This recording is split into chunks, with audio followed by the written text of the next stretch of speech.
Okay, welcome back. Today we will start talking about functions. So, the most familiar examples of functions are what we would call functions from the set of real numbers to the set of real numbers, and the most familiar pictorial representation of course is as a graph. So, this is how we mostly think of functions, and what this really means of course is for each value of x, there is the function value f of x is what is denoted along the y axis. So, the point here is just x comma f of x, and we just join all these points x comma f of x as x takes all possible real values. So, recall that the formal definition of a function requires two sets, there is a domain and a codomain. So, in this example both domain and codomain are just the set of real numbers, and what we really want to say is well, here are the various points of the domain, and the function is thought of as mapping each point of the domain to some point of the codomain.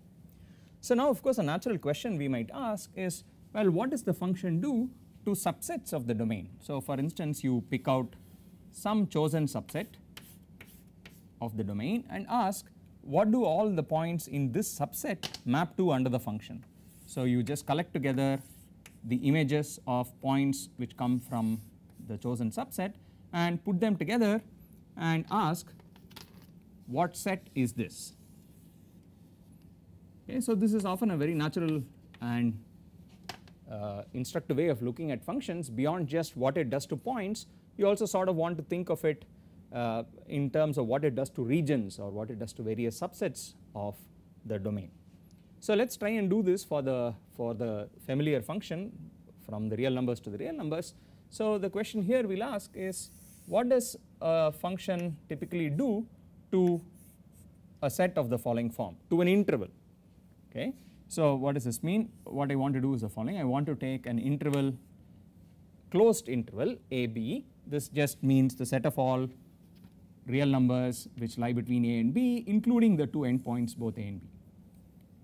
Okay, so, here we do include a and b, and now the question is, what are the images of the points in this interval under the function. So, now we will think of a function as being a map from the real numbers to the real numbers and ask, well, collect together what it does to the various points in this interval and ask what sort of set does one get on the right hand side. Okay. So, if we call this interval as I, so the question here really is the following: what is the image of I under f?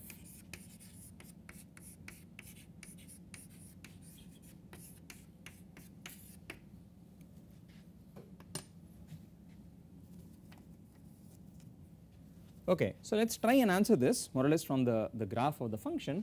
So, what we will do is, so imagine there is some graph function f and we just pick some interval, pretty much any interval will do. So, let us take for instance the interval between a and b, this is a and that is b. So, what values does the function take when x ranges between a and b? So, we will just write down all the y values. So, pictorially the lengths of these vertical lines indicate the values of f as x varies between a and b. So, we ask, well, what are the various values that the function takes? So, here is what it seems to be from this graph. There seems to be a maximum value. So, there is this largest vertical line. So, this maximum value, let us call this maximum y value as m. There is a minimum y value, let us call it small m, and observe that between capital N, m and small m, any choice of y value is always taken by f. So, you pick any y value between capital M and small m, let us say this number, let us call it y, or maybe we will call it c, and we ask, does the function take the value c, and we notice yes it does. So, here is a choice of x at which it takes the value c, and in fact there is another choice of x, let us see. So, here could be a choice of x, but this value of x here does not lie within this interval. So, we do not worry about this one. Okay. So, there seems to be just a single value of x, it is this guy here, let us call it x naught, at which the function takes the value c. Okay. So, in general there could be more than one value of x. But the key point here is the following: observe that from this graph at least it seems that if I take the function f and I take the image of the interval I. So here's how one writes this. So you take the interval between a and b, and when we write f of the interval ab, this just means the image of the interval under the map f. So in this example at least it seems to be the following: it's all values between small m and capital M. Okay. So at least in this example this seems to be true. So you just figure out the maximum, you figure out what the minimum is, and every value between them is taken by f, okay, and that's exactly the image of this interval. Now what's the key property of the function f which makes this true? So why is this really true? So here's an example of a function for which this may not be true. Okay. For the graph that I drew, it happens to be correct. Now let's do the following. Let's take another example.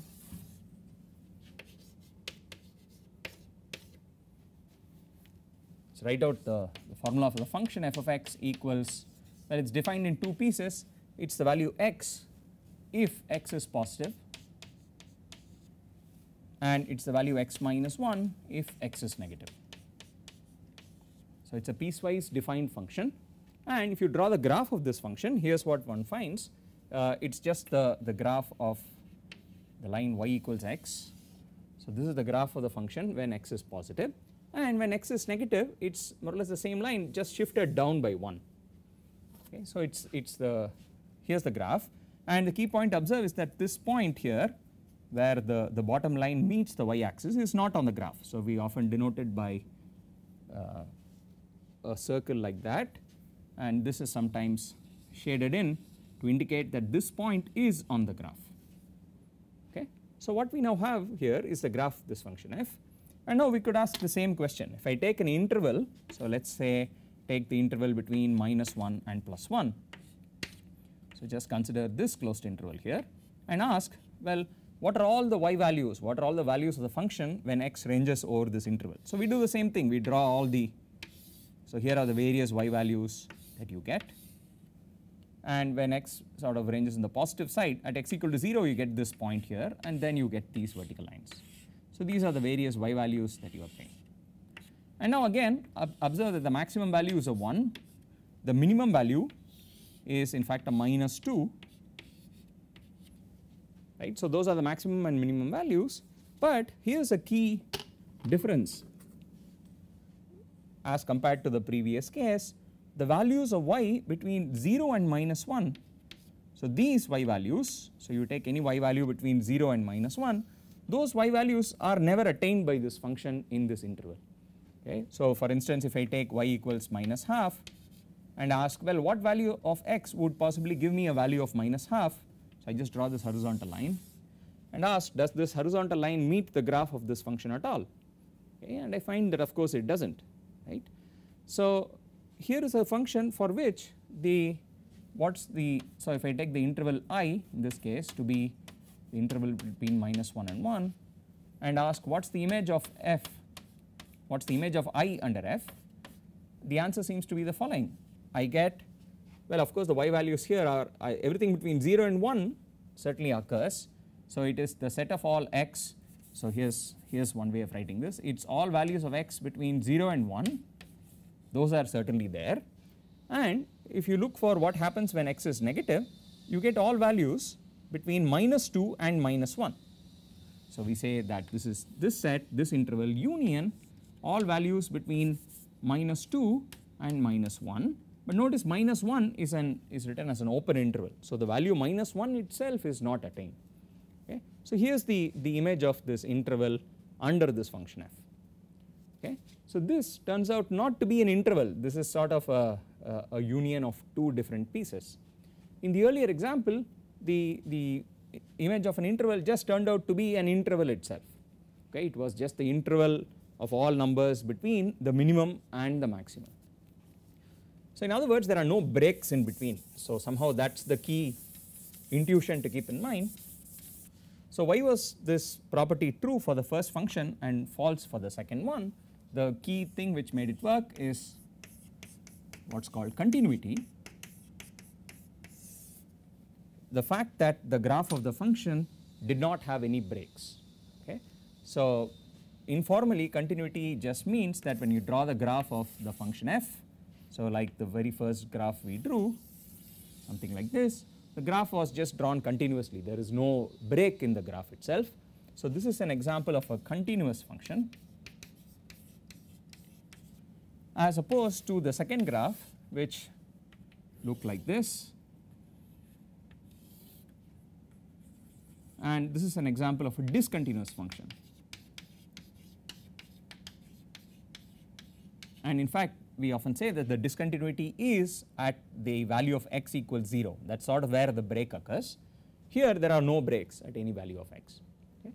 So the key property of continuous functions, so continuous functions are sort of very important, they have a lot of very nice properties, and one of them we have just seen, which is that if I take an interval of values of x, the image of that interval under this function f will again be an interval which will be all y values lying between the minimum and the maximum. Okay, so here is in fact the statement that we have for a continuous function. So let us write this out again. So here are key properties of a continuous function.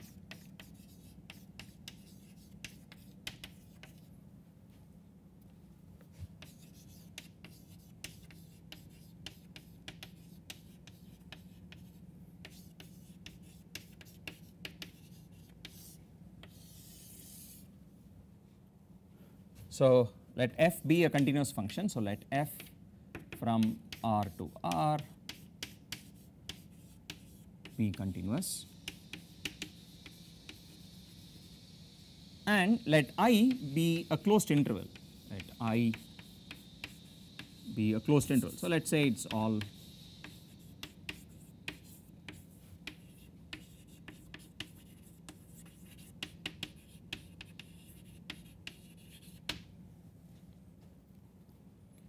now. There are two important properties. Number one, that f attains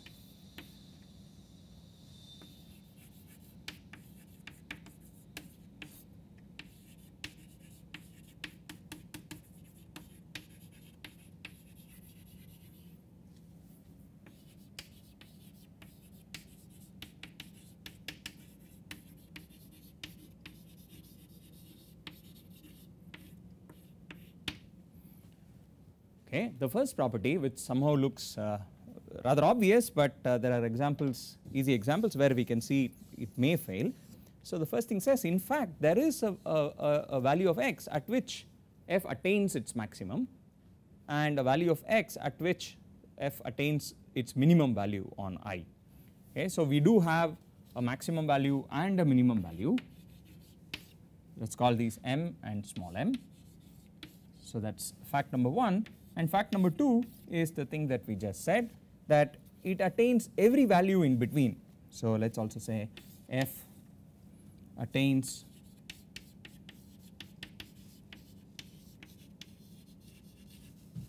every value between m and n.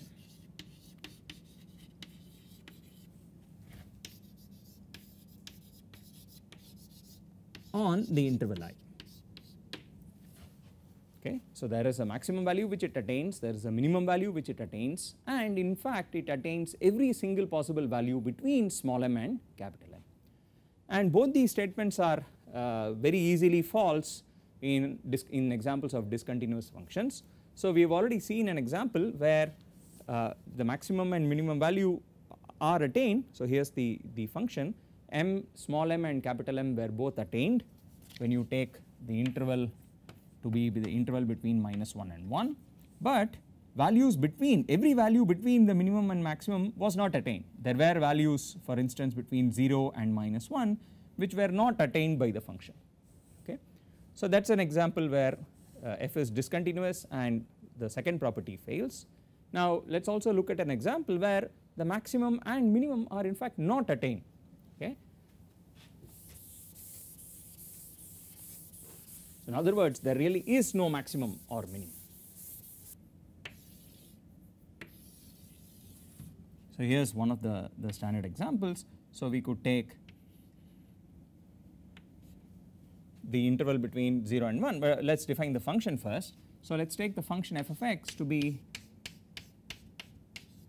just a function 1 over x, but of course in order for this to make sense I cannot allow x to be 0, and so at x equal to 0 I redefine it as 0.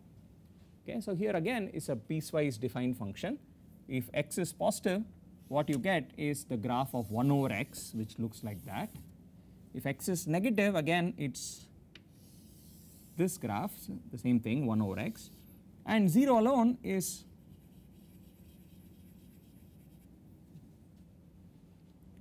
something like that. Okay.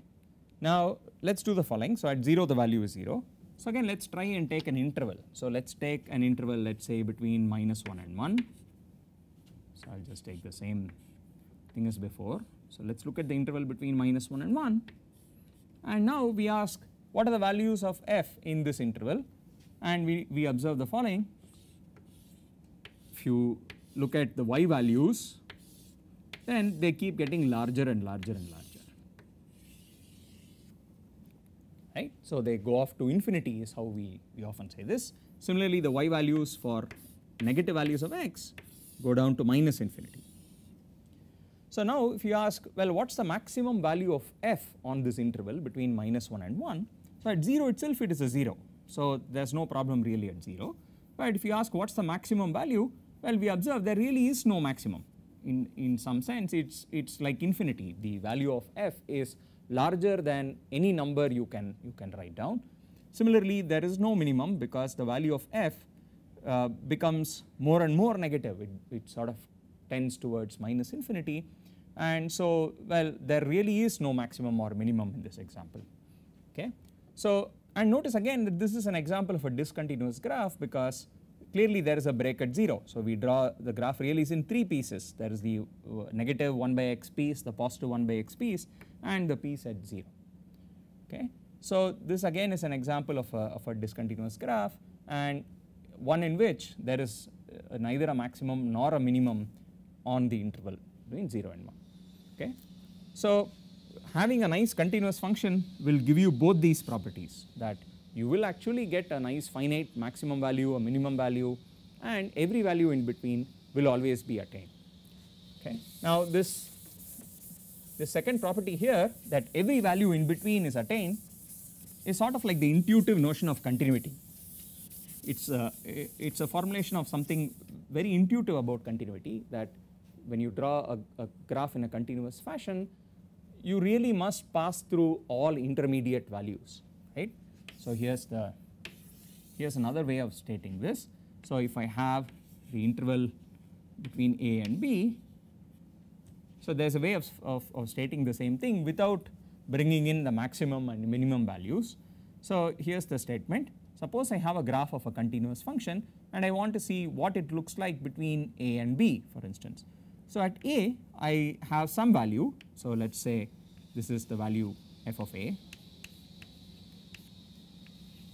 So that's the y value at a, and at b I have again some y value. So maybe just to make it a little clearer, let's just think of both values as being positive. So I have, let's say, f of a, that's the y value at a, f of b is the y value at b. And so here's the intuitive notion of continuity. You try and draw the graph between the point a comma f of a and the point b comma f of b. Now when you do this, you pretty much have to pass through every intervening y value between f of a and f of b. So these are the two boundary y values, and it's sort of clear intuitively that no matter how you draw the graph, you're going to have to pass through every value of y in between these two boundary values. Okay. So this is sort of another reformulation of the property that we just said, that f in fact attains every value between f of a and f of b on this interval ab. So this formulation is sometimes called the intermediate value property or the intermediate value theorem. So let me just formulate this. So it's called the intermediate value theorem. It says that let f be a continuous function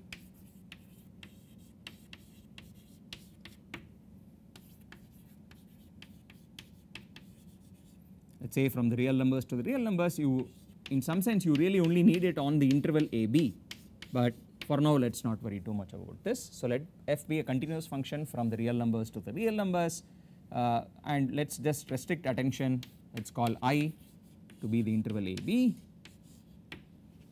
Then given any value between A and B, given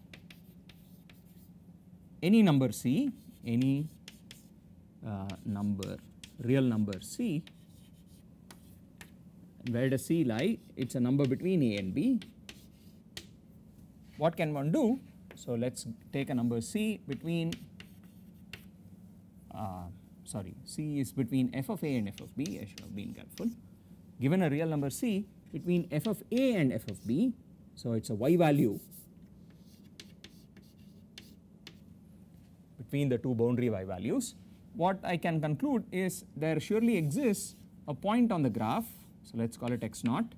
There is an x value at which the function takes the value C. So given any number C between fa and fb, there exists an x value,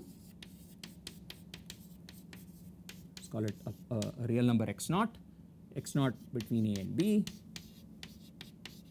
such that f at x0 is exactly the value C.